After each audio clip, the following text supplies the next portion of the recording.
Good afternoon. Thanks for being with us, Kearis. We'll get it started by calling on Anthony Dasher, followed by Palmer Toombs. Hey, Kearis, good to see you. I see you. As far as this Georgia-Florida rivalry goes, what do you notice from guys from Florida like James Cook when it comes to this rivalry? How jacked do they get for this? Yeah, those guys get pretty pumped up, especially playing in the state of Florida. I mean, going back down south to play a rivalry game. I mean, it's exciting not only for the guys from Florida, but for us Georgia boys as well. Because like growing up, I remember always watching the Florida Georgia game. Always be an exciting matchup. So we're excited. Kearis, what have you seen out of the two quarterbacks this week, especially JT working his way back into the rotation? How have they been, in preparing and splitting duties in preparing? Both QBs have been very poised and approaching practice the way they should. I mean, making sure guys in the right spots, making good checks, throwing the ball well. I mean, both of those guys have been doing a terrific job, actually.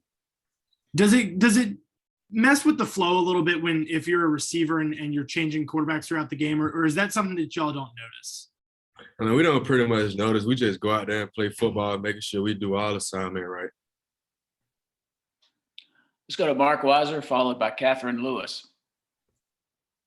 Kearis, I guess it was probably a pretty uncharacteristic game for you, the last one in terms of the punt returns. How much did you work on that, during the off week, and how did you react basically?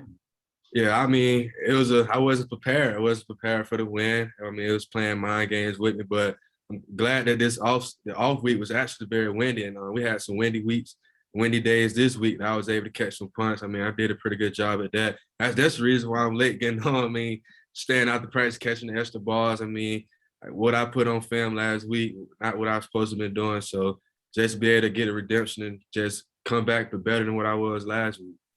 What's the wind forecast for Jacksonville? Have you looked? I mean, every time we go down there, it's pretty windy. So yeah, I'm not going to let that be a factor, though. It's just be comfortable with myself. Thank you. Hey, Kearis, how does emotion play into a game like this when you lost last year? Kirby mentioned to us that he tries to keep that out. He hasn't had good experiences with showing, emotions with that. So how does that play in, and how do you avoid that kind of thing? Yeah, we don't let emotions get in the way. We just have composure. I mean, that's the main thing. I mean, our team DNA, composure, toughness, connection, and toughness. I mean, that's what we built on. So we're not really worried about the emotion of the game. It's the next game. We have to go out there and play. So that's the main thought. Let's go to Chip Towers, followed by Seth Emerson.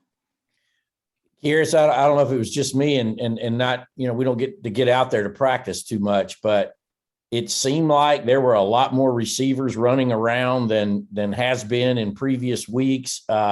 What's your view of the wide receiver room? And am I reading that right, that it looks like that there's just more healthy people in there? And then how do you work everybody in if that's the case?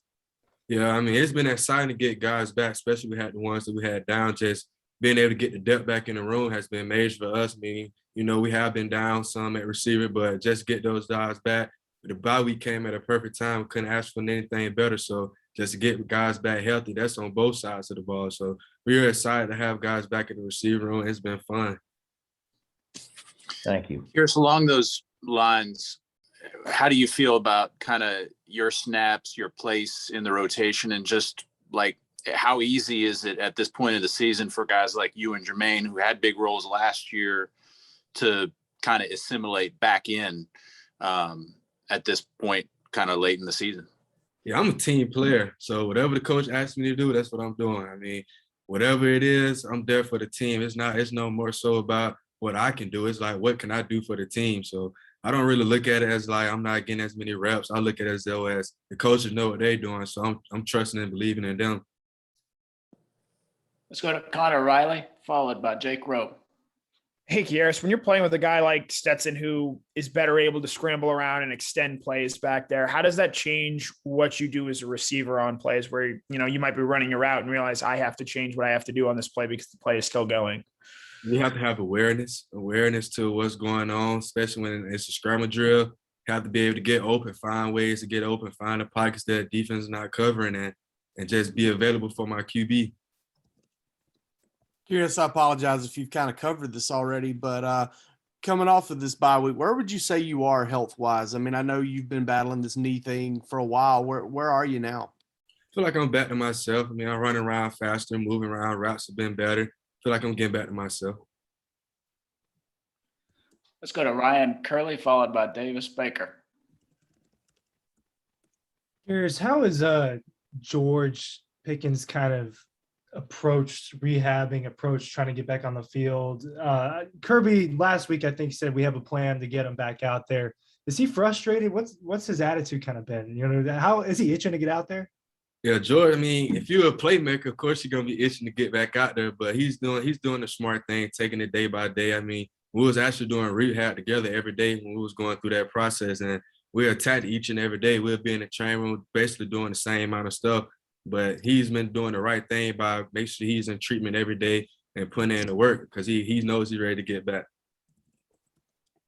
Kearis, what do you think's made AD Mitchell so successful as a freshman this year, and just what have you, I guess, told him or taught him as a veteran?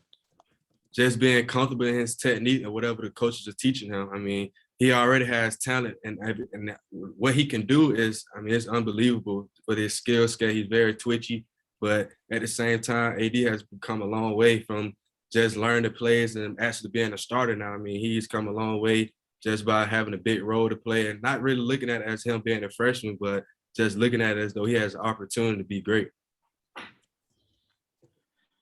Okay, we got a couple more minutes. We'll just open it up to all questions. Anybody? Kearis, any different feel to this game? Most of the time when you guys play Florida, I mean, the East is on the line.